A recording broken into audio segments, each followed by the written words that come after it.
90% of the serotonin in your child's body is not produced in their brain. It is produced in their gut. That single fact should completely change how you think about the relationship between what your child eats and how they behave. For decades, we treated the brain and the digestive system as entirely separate entities, two isolated systems that happen to share the same body. Modern neuroscience has proven this is fundamentally false.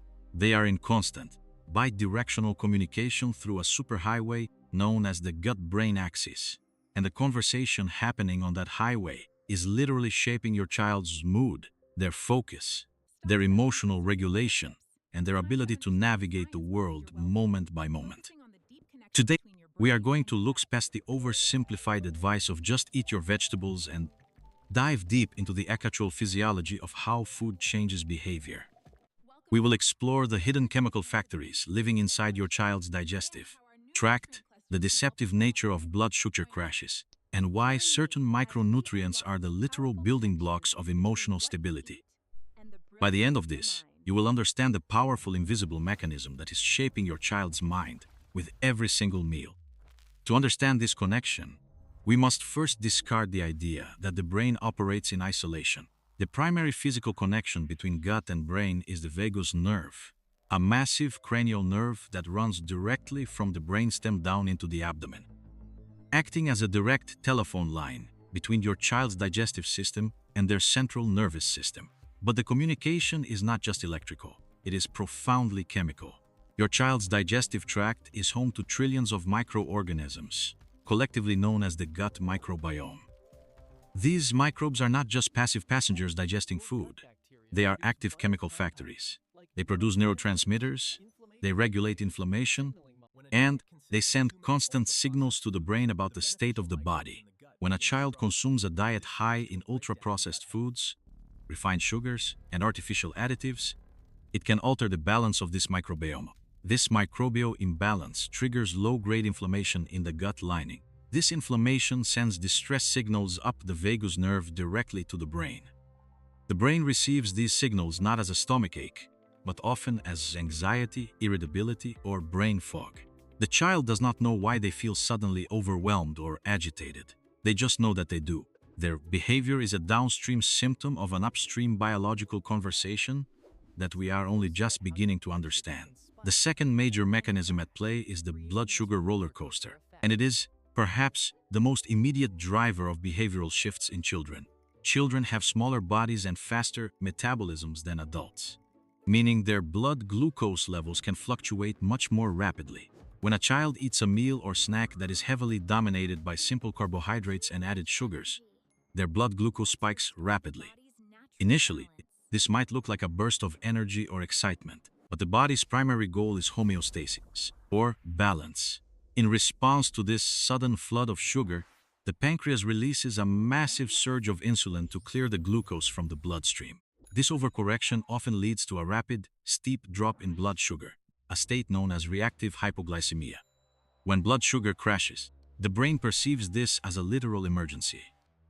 The brain runs almost exclusively on glucose, and a sudden drop signals a threat to survival. In response, the body's stress response system kicks into high gear. The adrenal glands release cortisol and adrenaline to force the liver to release stored glucose. But adrenaline and cortisol are the exact same stress hormones that are released when you are running from danger. In a child, this chemical surge does not look like a rational response to a threat. It looks like sudden aggression, tearfulness, hyperactivity, or an inability to concentrate. The child is not being defiant or manipulative. Their nervous system has been hijacked by a biochemical panic response, triggered entirely by the composition of their last meal. They are quite literally experiencing a physiological stress response to a physiological crash. Beyond the macro-level effects of sugar and the microbiome, we must look at the micro-level, the essential vitamins and minerals that act as the literal building blocks of brain chemistry. Neurotransmitters like dopamine, which governs focus, motivation, and reward, and GABA, which governs calm and relaxation, cannot be synthesized out of thin air. They require specific raw materials. For example, the production of dopamine requires adequate levels of iron, zinc, and B vitamins. Magnesium is crucial for regulating the nervous system and preventing neuronal overexcitation. A deficiency is strongly linked to increased anxiety and restlessness.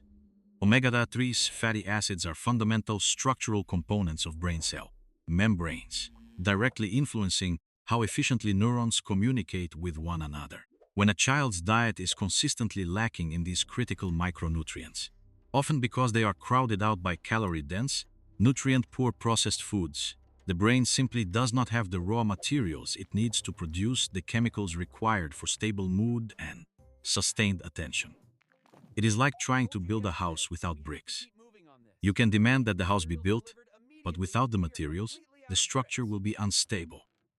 When parents report that their child's focus and emotional regulation dramatically improve after introducing more nutrient-dense whole foods, they are not witnessing a placebo effect.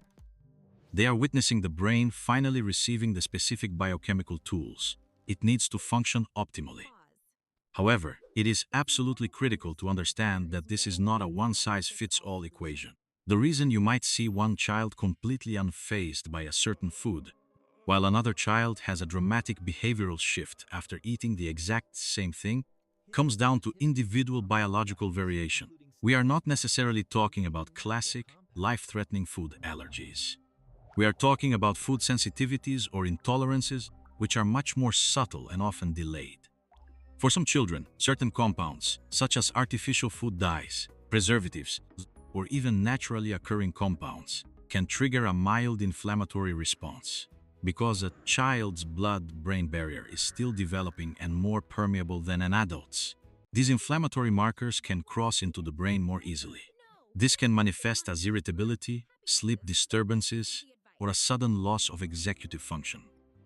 This is why the standard advice of just feed them what the other kids are eating can be so deeply frustrating for parents of sensitive children. Their child's biology is literally processing the world differently, and their behavior is the most visible symptom of that internal processing. So, what do you do with this complex biological reality? How do you translate this science into practical, everyday parenting without becoming obsessive or creating a toxic relationship with food? The first and most important step is to shift your mindset from restriction to addition. The instinct when we notice a negative behavioral reaction to a certain food is to immediately ban it and create a long list of forbidden items. This often leads to power struggles and anxiety around meal times. Instead, adopt an add-in strategy. Focus on what you can add to the meal to stabilize the biological response. If your child is going to have a carbohydrate-heavy snack, pair it with a source of protein or healthy fat. A piece of fruit is good. A piece of fruit with a handful of almonds or a spoonful of nut butter is a stable, slow-burning fuel source that prevents the blood sugar spike and subsequent crash. You are not taking anything away. You are providing the biological scaffolding their body needs to process the food calmly. The second step is to become a detective, not a judge. Keep a simple, low-pressure log for a week or two. Note what they ate, and then note their behavior and mood 1 to 2 hours later. Look for patterns. You might discover that dairy consistently precedes a rough bedtime, or that a protein-rich breakfast leads to a significantly smoother morning transition. This data is invaluable, not just for you, but for any pediatrician or specialist you might consult. The third step is to prioritize consistency over perfection. You do not need to feed your child a flawless, perfectly balanced diet at every single meal to see a difference. The goal is to shift the overall baseline of their nutritional intake. One sugary treat will not ruin their brain development, just as one salad will not fix it. It is the cumulative long-term pattern of nutrient intake that shapes the microbiome, stabilizes blood sugar, and provides the building blocks for neurotransmitters. Give yourself grace. Parenting is hard enough without the pressure of being a perfect nutritionist. Here is the ultimate truth about food and behavior. Food is not just fuel. It is information. Every single bite your child takes sends a biochemical message to their brain, telling it whether to be calm or anxious, focused or scattered, resilient or reactive. When we understand this, we stop viewing our children's difficult behaviors merely as disciplinary challenges and start seeing them as biological signals. We stop asking, "Why are you acting like this?" and start asking, "What does your body need right now to feel regulated?" This shift in perspective is profoundly empowering. It gives you a tangible, actionable tool to support your child's mental and emotional well-being from the inside out. If this deep dive into the science of nutrition and behavior helped you make sense of your child's world, please hit the subscribe button. We are building a comprehensive, science-backed library of explanations for the developmental questions that keep parents awake at night. In our next video, we will explore the hidden neuroscience of sensory processing and why the overreactions that frustrate us so much are actually misunderstood signals from a nervous system working in overdrive. Thank you for watching, for choosing to look deeper, and for nourishing your child in every sense of the word.